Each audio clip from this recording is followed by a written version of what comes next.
Appelés à rejoindre un gouvernement provisoire, nous ne nous sommes jamais fait l'illusion de pouvoir mener de grandes réformes. Cependant, nous nous étions fixés des objectifs clairs. Premièrement, garantir le fonctionnement optimal des structures sanitaires. Deuxièmement, valoriser les ressources humaines, veiller à la répartition équitable des ressources financières, matérielles et voir au contrôle de leur utilisation. Troisièmement, apporter des réponses adaptées aux exigences de l'heure, telles que le choléra, le Zika, la diphtérie, la tuberculose, la rage. Les pathologies chroniques et les accidents de la voie publique étaient entre autres des priorités. Aidés dans notre mission par l'équipe du ministère et avec le soutien des partenaires internationaux, nous avons pu, à la hauteur de nos moyens, répondre aux problèmes de santé auxquels était confrontée la population. Nous avons dû faire face à une situation urgente et imprévisible, le passage du cyclone Matthew, laquelle le ministère s'est totalement impliqué dans la résolution des problèmes corollaires, dont le choléra. En ce qui a trait au choléra, nous avons eu à prendre avec l'assentiment de nombreux partenaires dans le regroupement dit Task Force Choléra une décision majeure, la stratégie de la vaccination de tous les Haïtiens contre ce fléau. Docteur Roy, nous restons persuadés que vous trouverez les voies et moyens pour conduire ce ministère dans l'accomplissement de sa mission première, rendre accessibles des services de qualité à la population haïtienne. Nous vous souhaitons du succès. Mon honneur m'échait aujourd'hui celui de prendre la parole en tant que titulaire du ministère de la Santé publique et de la population. Pour moi, cet insigne honneur représente avant tout le noble décor d'un privilège chevaleresque, celui de continuer de servir mon pays au temps fixé par le Très-Haut, avec la même conscience citoyenne qui m'a toujours habité, tout en étant aujourd'hui revêtu d'un nouveau statut ministériel. Ce nouveau statut qui vient de m'être conféré, je le dois à son Excellence M. Jovenel Moïse, président de la République, et au Premier ministre, son Excellence M. Jacques-Guy Lafontaine, mon confrère, mon ami, qui m'ont tous deux gratifié et honoré de leur confiance. Je profite de cette occasion solennelle pour les en remercier publiquement. À ce carrefour difficile de notre histoire de peuple, point n'est besoin de rappeler combien la tâche qui nous attend sera difficile. Mais pour affronter les nombreux défis auxquels le secteur de la santé devra faire face, nous devons parvenir à rassembler toutes nos énergies en vue de faire front commun contre la maladie et la souffrance qui enlaidissent notre environnement socio-politique. Les axes et domaines d'intervention figurant dans le dernier document de politique nationale de santé ont certes retenu notre attention. Dans la logique d'un suivi étatique, il nous revient d'évaluer leur pertinence afin de voir comment arriver à questionner leur faisabilité et garantir leur mise en œuvre effective. Corriger, amender, améliorer, innover sont les verbes que nous allons conjuguer à tous les temps au cours de mon passage à la tête du ministère de la Santé publique et de la population. Mais nous allons le faire tous ensemble, avec le support de nos amis de la coopération externe. Employé mieux, employé MSPP, m'a parlé avec nous aujourd'hui. Je connais changement difficile, je connais acceptons l'autre monde difficile. Mais je voulais dire nous que je ne pas venir faire chasse aux sorcières, mais toute bagaille a fait dans la discipline, avec rigueur, que tout le monde connaît que je gagne, toute bagaille a fait comme ça. Même pas qu'à fonctionner si je ne peux pas compter sur nous. Okay? C'est nous-mêmes qui pouvons porter collaboration. Nous. C'est nous-mêmes qui pouvons aider le ministère à mieux tout. Parce que il y a pile dans nous qui l'a depuis longtemps. Donc, c'est compter sur nous et dire nous que nous mettons compter sur nous. Okay?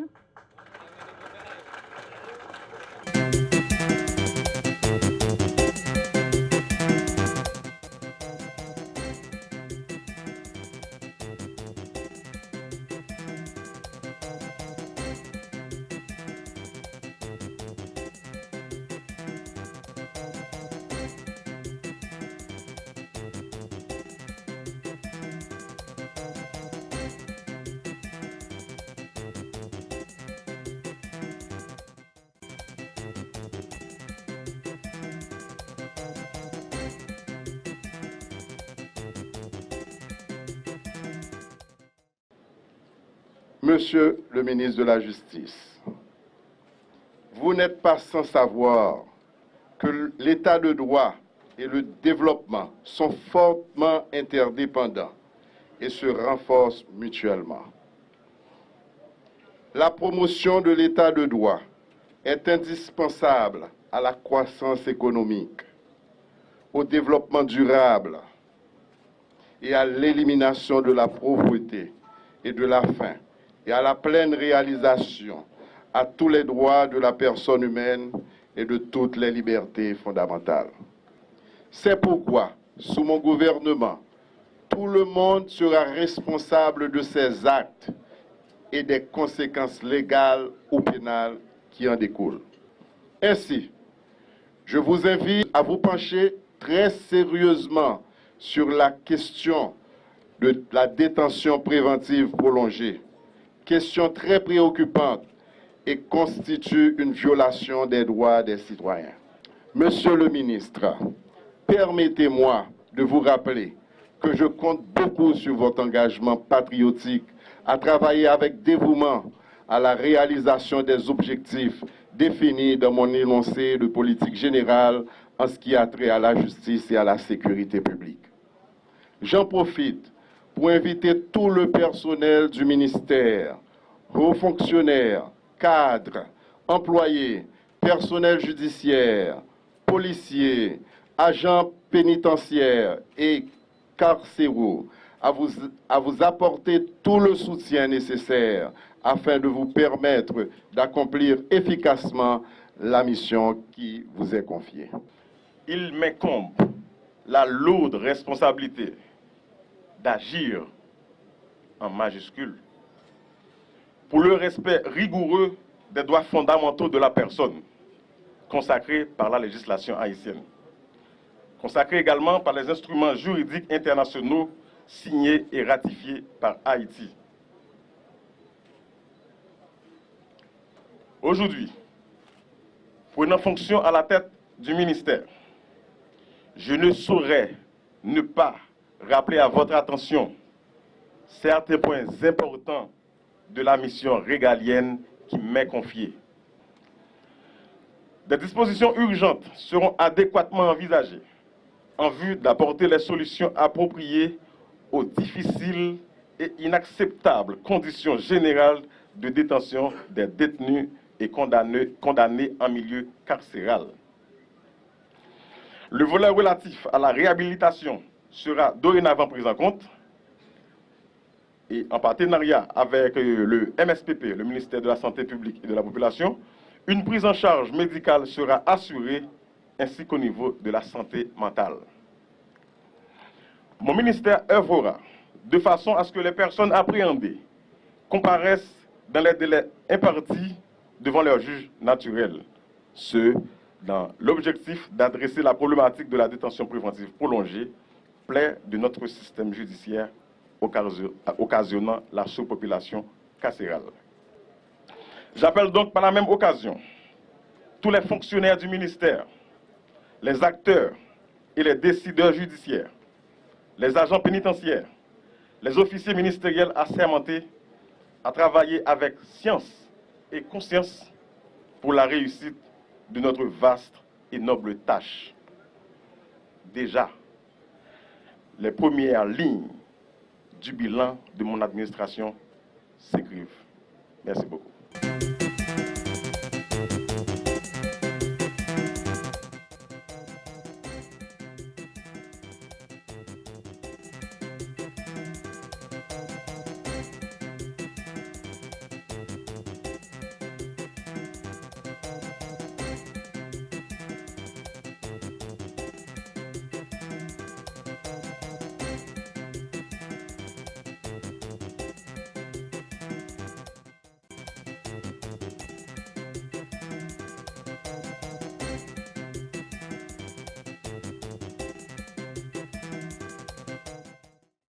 Monsieur le ministre, je voudrais saluer votre accession à la tête du ministère qui est déjà sur la voie du progrès. De toute évidence, le ministère appelé à jouer un rôle charnière dans le développement du pays, dans la création d'un cadre de vie convivial pour toutes ces filles et tous ces fils, dans l'établissement des conditions environnementales nécessaires à la protection des investissements, et l'élaboration des normes et procédures pour mieux raisonner des politiques, des programmes, des projets suivant une logique de durabilité. Je voudrais, sous cette lancée, nourrir l'espoir que vous allez intensifier davantage le processus de renforcement du ministère dans lequel nous étions lancés dès notre arrivée. À ce titre, je m'enorgueillis d'avoir laissé une institution en train de prendre sa vitesse de croisière dans le concert institutionnel national.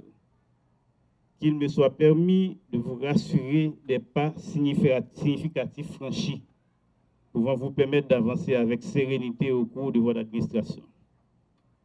Dans le cadre de partenariats que vous aurez à intensifier, suivant le principe de la continuité de l'État, grâce aux actions structurantes que nous avons privilégiées, Haïti, à travers le ministère, s'est revêtu du statut d'observateur auprès du CBF, Caribbean Biodiversity Fund.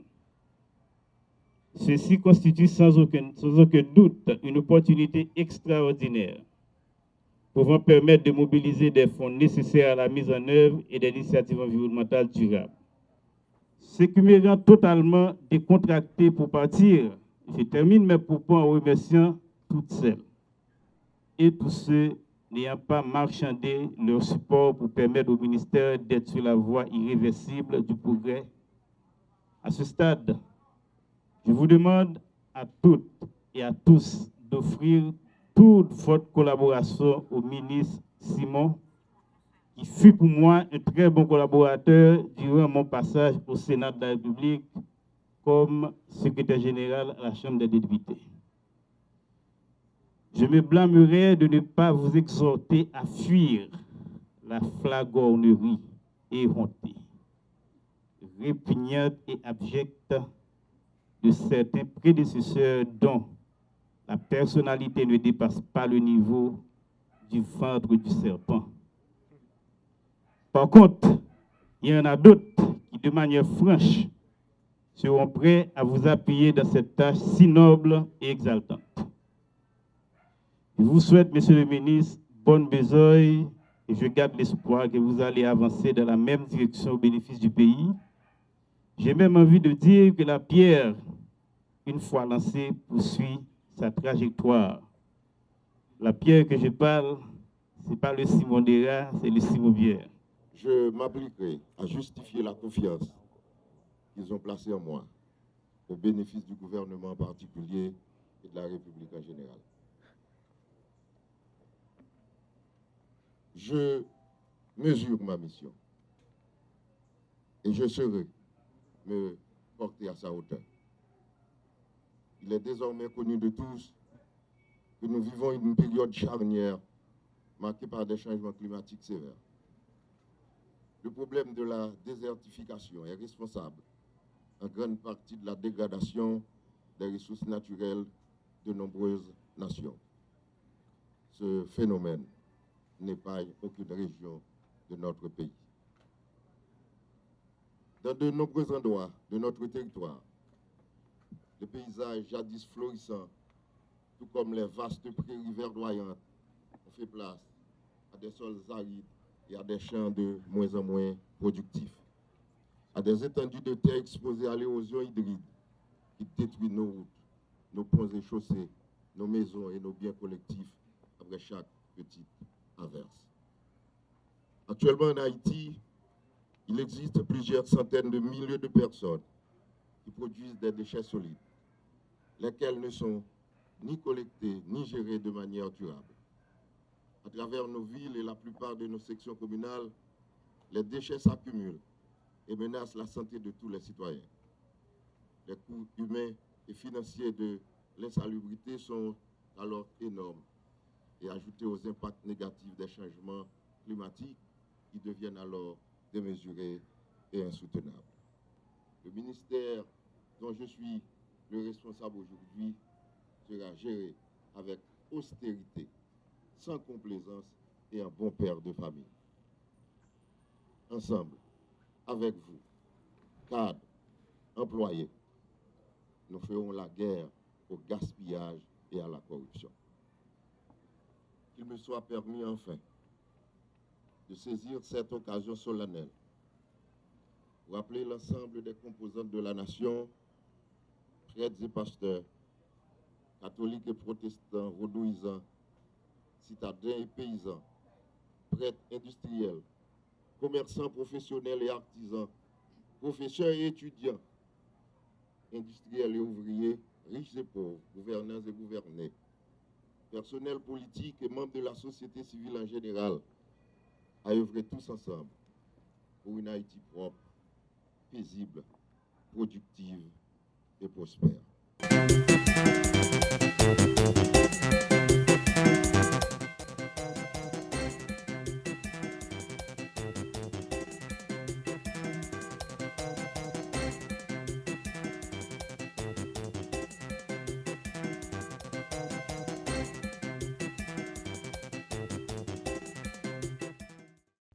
L'apport des uns et des autres, notamment mes collaborateurs immédiats, je ne vais pas citer de nom pour ne pas faire de jaloux, m'a permis d'apporter ma contribution dans ce grand combat pour le renouveau du système éducatif. J'ai pu, avec leur support, faire face à des défis de taille, surmonter des obstacles difficiles et apporter des éléments de réponse à des problèmes affectant la bonne marche du système. Certaines fois, j'avoue que je n'ai pas toujours été capable de concilier les intérêts des uns et des autres. Il a fallu transcender, choisir ce qui pourrait convenir de mieux pour le ministère et surtout prioriser l'intérêt de nos enfants sans lesquels nos actions n'auraient pas de sens. En effet, ce qui paraît évident dans cette fonction, c'est que votre réussite en tant que ministre dépend tout d'abord de la qualité de vos collaborateurs. Des agents du MNFP qui, des fois, malgré d'énormes contraintes de ressources, font un travail colossal avec leur sens de service public pour permettre encore d'espérer un lendemain meilleur pour le système éducatif en pleine réforme. En ce sens, je veux remercier toutes ces femmes et tous ces hommes, les agents du MNFP surtout, les partenaires socio-professionnels, les représentants de syndicats enseignants du MNFP et du secteur enseignant, les partenaires techniques et financiers qui m'ont apporté leur soutien dans la gestion des grands dossiers du secteur. Permettez de prime abord que je présente mes remerciements à son Excellence, le Président de la République, M. Jovenel Moïse, et le Premier ministre, pour avoir fait choix de moi à ce haut niveau pour me mettre au service de mon pays. Question à court et à moyen terme. Mais il faut dire qu'il y a plein d'autres choses qu'on n'a pas le temps de souligner ici dans toutes les actions que mon administration va initier et réaliser selon les lignes qui viennent d'être exposées brièvement. Je suis persuadé et les partenaires du secteur éducatif, compte tenu de leur rôle et contribution dans les progrès de l'éducation en Haïti. Il s'agit, entre autres, des syndicats, des associations en général, et les parents, en tout cas, de tous les partenaires de l'éducation, les partenaires surtout techniques et financiers, des corporations non publiques.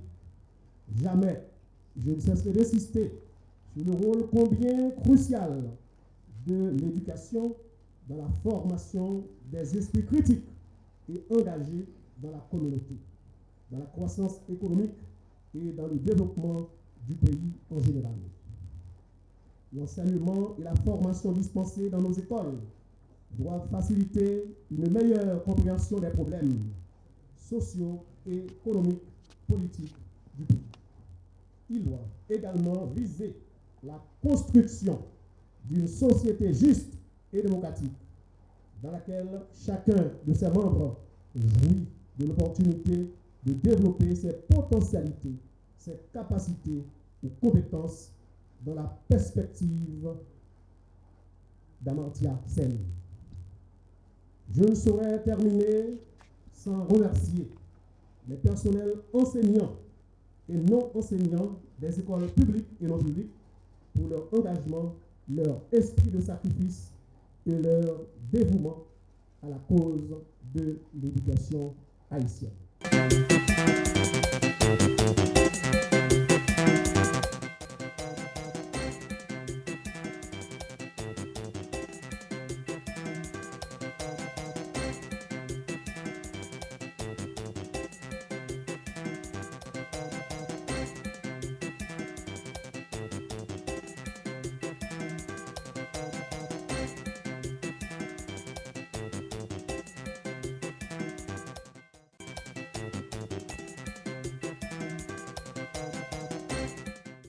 Je suis content de voir combien de collaborateurs, et que ce soit du secteur privé, que ce soit du secteur privé, que ce soit du secteur public, pour s'inscrire à la cause du développement touristique, parce que le développement touristique doit passer par un partenariat parfait public-privé.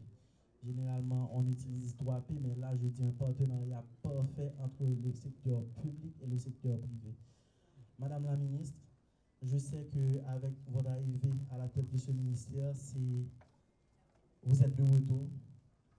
Les conversations que nous avons échangées me portent à croire et m'ont convaincu que vous êtes pro-développement durable. Et je sais qu'à partir de cette date, nous allons cesser d'évaluer le secteur touristique par les nombres de chambres, par les nombres de voyageurs, mais plutôt par l'impact économique de ces voyageurs et par les taux d'occupation.